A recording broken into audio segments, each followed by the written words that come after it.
اب کون اتنے ایمان، یقین اور جذبے کے ساتھ یہ نعرہ مستانہ بلند کرے گا اور لاکھوں کشمیریوں کو اس نعرے کا دیوانہ بنائے گا؟ ہم پاکستانی ہیں، پاکستان ہمارا ہے۔ اس پرجوش ہجوم کے سامنے جب اس عظیم قائد نے یہ عظیم نعرہ بلند کیا تھا تو سب سے پہلے اس نے دو فکروں میں اپنے اور اس نعرے کا جواب دینے والے لاکھوں لوگوں کے دلوں کو ایک شرک سے بھی پاک کیا تھا۔ سید علی گیلانی نے اپنے محبوب پاکستان کے بارے میں فرمایا، ہم پاکستان کے حکمرانوں سے بھی، سیاسی قیادت سے بھی اور وہاں کی عوام سے بھی یہ مطالبہ کریں گے کہ پاکستان اسلام کے لیے حاصل کیا گیا ہے اور اس کو اسلام کے لیے ہی استعمال کیا جانا چاہیے۔ سید علی گیلانی کے اس فکرے کے بعد کشمیریوں کے پرجوش ہجوم میں ایک غلغلہ بلند ہوتا ہے۔ اس کے بعد کشمیر کی وادیوں میں آزادی کا زیغم گونجتا ہے۔ وہاں سوشلزم نہیں چلے گا۔ لوگ نہیں کہتے ہیں تو سید کہتا ہے دونوں ہاتھ بلند کر کے کہو۔ لوگ پکارتے ہیں نہیں چلے گا، نہیں چلے گا۔ سید پھر نعرہ زن ہوتا ہے، سیکولرزم نہیں چلے گا، نیشنلزم نہیں چلے گا، امریکہ کا آرڈر نہیں چلے گا، صوبائیت اور قومیت نہیں چلے گی، وہاں صرف اور صرف اسلام چلے گا۔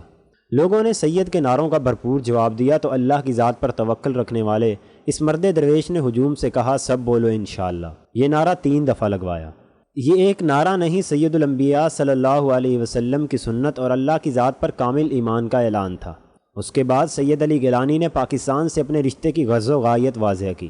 فرمایا، اور اسلام کی نسبت سے، اسلام کے تعلق سے، اسلام کی محبت سے ہم پاکستانی ہیں۔ پاکستان ہمارا ہے۔ پاکستان سے محبت کا اس قدر پرجوش نعرہ صرف وہی شخص بلند کر سکتا ہے جس کا دل اللہ کی حاکمیت اور فرمان روائی کے علاوہ قومیت، رنگ، نسل، زبان، علاقہ، سوشلزم، سیکولرزم اور امریکی ورلڈ آرڈر کی جمہوریت اور علاقائی عصبیت کے شرک سے پاک ہو۔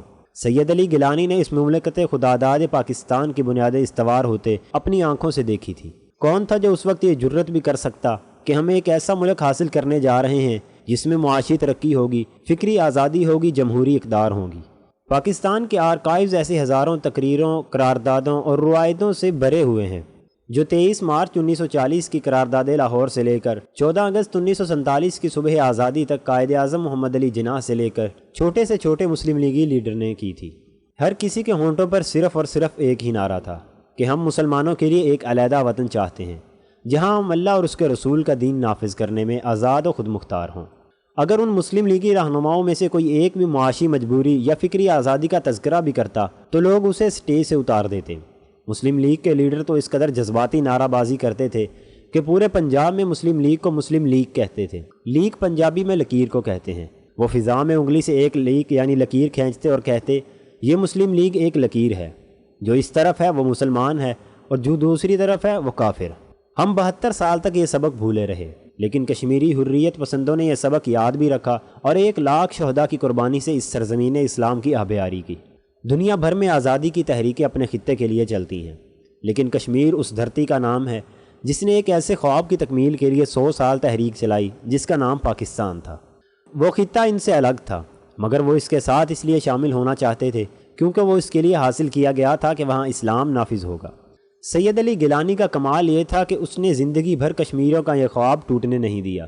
یہ بہت مشکل ذمہ داری تھی۔ وہ پاکستان جس میں بسنے والوں کے خواب خود ٹوٹ چکے ہیں، جو نسلی تعصب اور صوبائی منافرت کے طوفان میں اس قدر گر جائیں اور ان کی آدھی آبادی کے خواب خلیج بنگال کے گہرے پانیوں کے سپرد ہو جائیں۔ یہ الگ بات ہے کہ وہ آبادی جس بنگالی قومیت کا نعرہ لے کر اٹھی تھی، اسی کی نفی کرتے ہوئے انہیں بنگلہ دیشی کہہ کر نفرت سے الگ کر دیا گیا کیونکہ وہ مسلمان تھے۔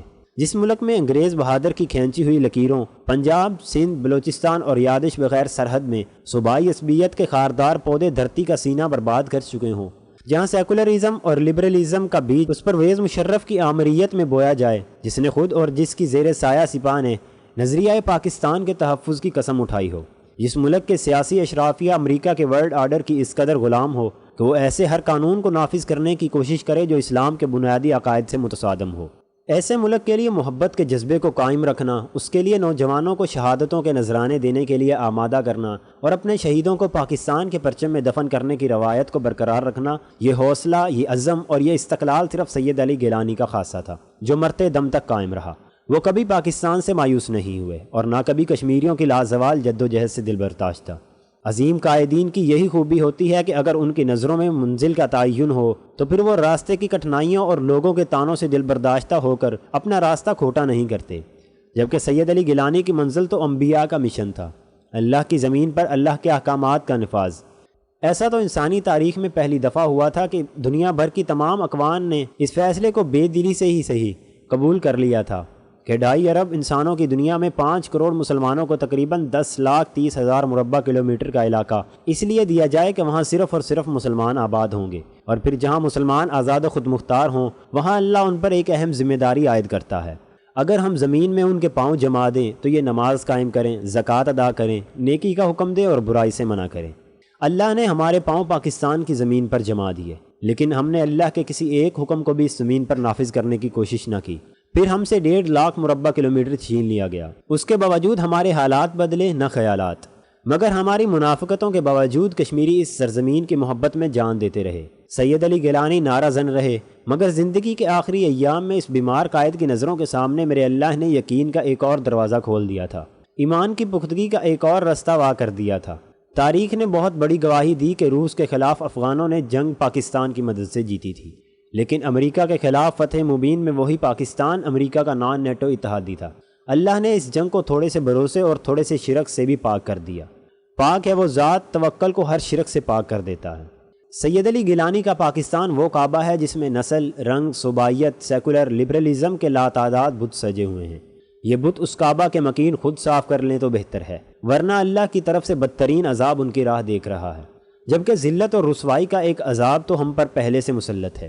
اللہ نے دنیا میں ذلت اور رسوائی کا ایک کلیہ بتایا ہے، تو کیا تم کتاب کے ایک حصے پر ایمان لاتے ہو اور دوسرے حصے سے انکار کرتے ہو؟ تم میں سے جو لوگ ایسا کریں گے ان کی سزا اور کیا ہے کہ دنیا کی زندگی میں ذلیل و خوار ہو کر رہیں۔ اللہ کھلی نافرمانی والوں کو ڈھیل دیتا ہے اور روز حشر ان سے معاملہ کرے گا، لیکن وہ قومیں جو اسے اپنا الہ یعنی حاکم مانے مگر اس حاکم کی نہ مانے تو انہیں دنیا میں ذلیل و خوار کر دیتا ہے۔ کیا ہم ذلیل و خوار نہیں ہیں؟